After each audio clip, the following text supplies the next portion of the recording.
911, what's the address of the emergency? I think my wife shot herself. There's blood all over.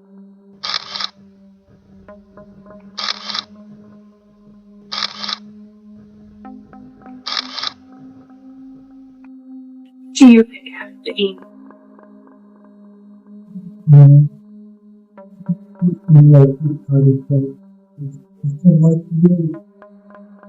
That was Stephen Allwine across from detectives, a husband who said he didn't know why, who said he hadn't seen it coming. He was composed through that entire conversation.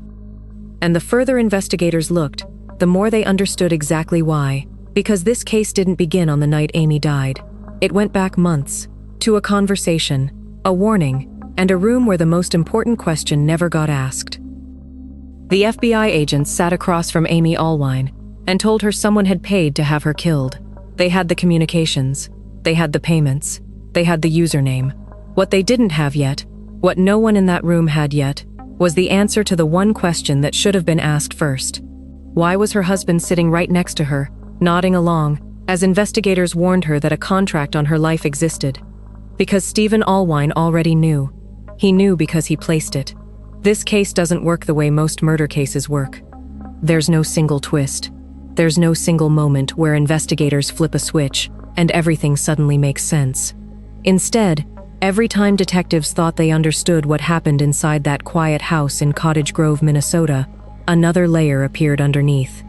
A hidden account, a deleted file, a drug no one prescribed, a digital trail that prosecutors said proved months of planning, and a man who sat through an FBI warning about his own murder plot without flinching.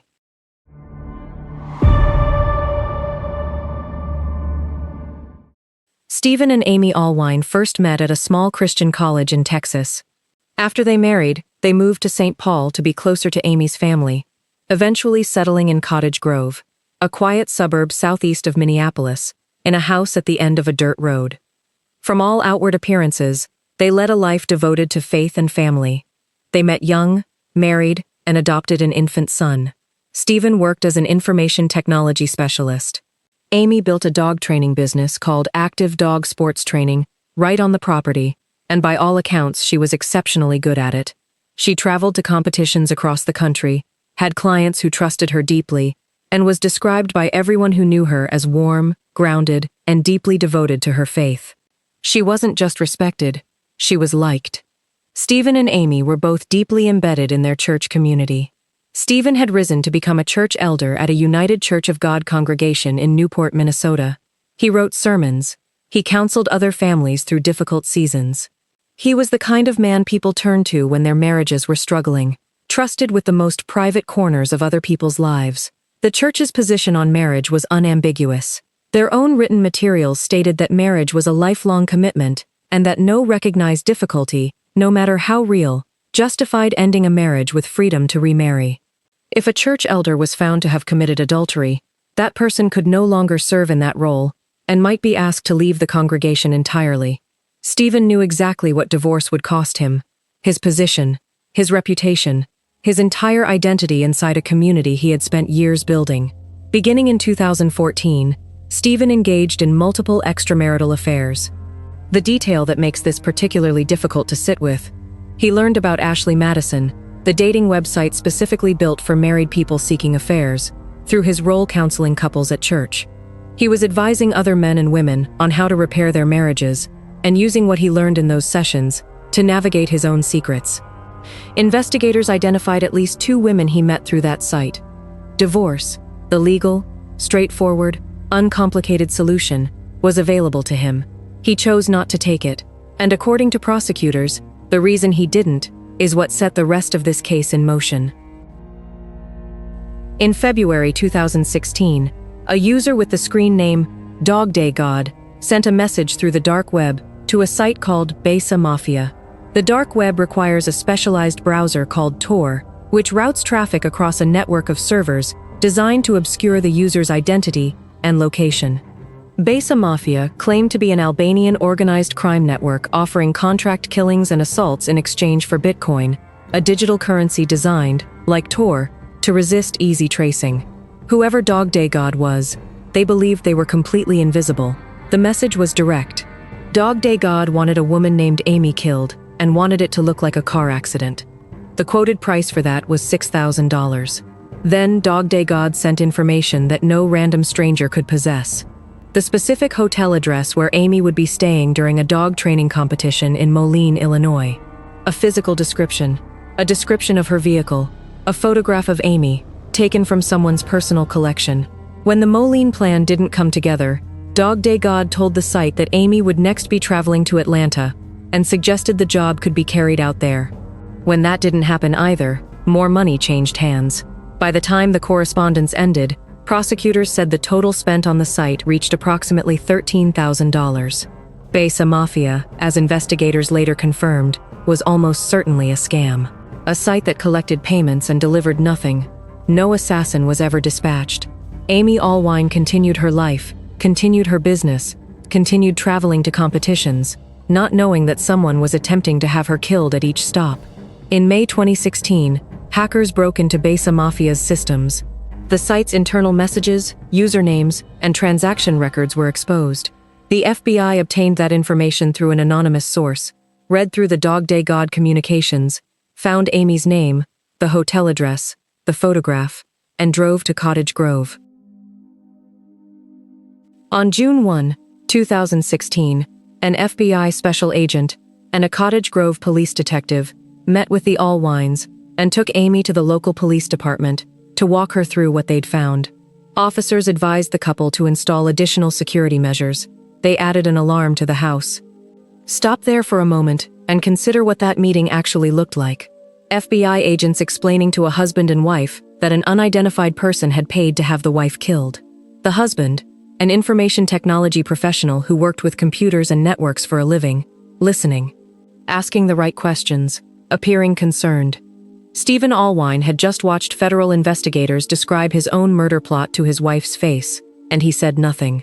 The weeks that followed were, by Amy's family's account, among the most frightening of her life. Over the following weeks, she received anonymous emails from an unknown account telling her to commit suicide. One of them read, "Commit suicide. If you do not, then you will slowly see things taken away from you, and each time you will know that you could have stopped it, which will eat you apart from the inside." Prosecutors would later argue that Stephen sent every one of those emails, that the anonymous account was his, that threatening her into taking her own life was simply the next attempt, cheaper than a hitman, untraceable if done carefully, and easily framed as the distress of a woman already living under threat. Amy reported the emails. She cooperated with investigators, stayed alert, tried to understand who could possibly want her dead.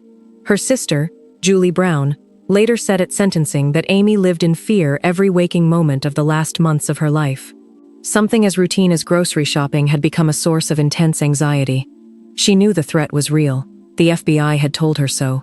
What she couldn't have known was that the person sharing her bed was the source of every single one of those threats. The month after the FBI visit, Stephen Allwine purchased a 9mm handgun. He told investigators he bought it for protection. The FBI had just confirmed someone was targeting his wife after all. A man protecting his family arms himself. There was no better justification available. That gun would be found next to Amy's body 5 months later. Returning subscribers, you already know how much this channel appreciates you showing up for cases built like this. And if you're new here, welcome. The best thing you can do to keep this kind of work going is leave a like and a comment on this video. Every one of them tells the algorithm that this level of research deserves a wider audience. It's a small thing that makes a real difference. On November 13, 2016, throughout the day Amy complained of feeling faint, and at some point searched the internet for vertigo Wikipedia. She wasn't searching because she had a history of vertigo. She was searching because she was experiencing something unfamiliar, disorientation, nausea, confusion, and trying to understand it on her own. She didn't know yet what was in her system. Prosecutors later argued that by that point, she had already been drugged. Stephen took their 8-year-old son out that evening. When they returned, according to prosecutors, he sent the boy inside the house ahead of him. Stephen called 911 to report that he had found his wife dead of a self-inflicted gunshot wound to the head. 911, what's the address of the emergency? I think my wife shot herself. There's blood all over. Why did she? I don't know, bud. In a later interview, describing his composure during that call, he said, "I've got a 9-year-old son that is 30 feet away. My thoughts have to go to him and how to best protect him from this ultimately gruesome situation." When Cottage Grove officers arrived at the house, it didn't take long for them to see that the scene wasn't right. The first problem was the gun. It was found beside Amy's left elbow. She was right-handed. The bullet had entered from the right side of her head. A right-handed person who fires a weapon does not end up with the gun resting against their left arm. The geometry of a self-inflicted wound simply doesn't produce that result. The second problem was her hands.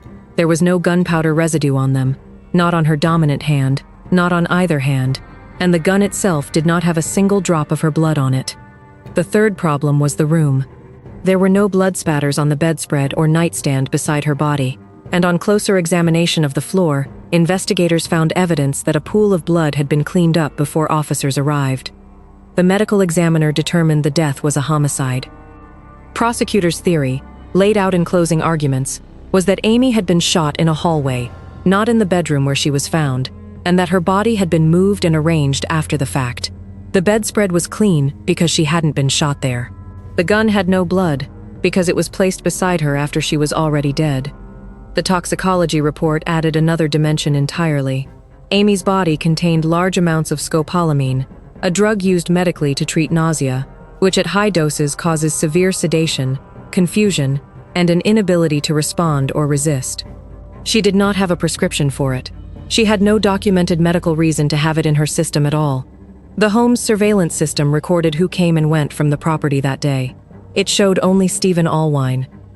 Which piece of evidence do you find most damning? The forensic inconsistencies at the scene, or what investigators pulled from his devices?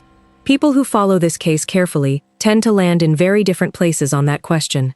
Tell me in the comments. Investigators executed search warrants on the Allwine property and seized 64 electronic devices from the home. 64.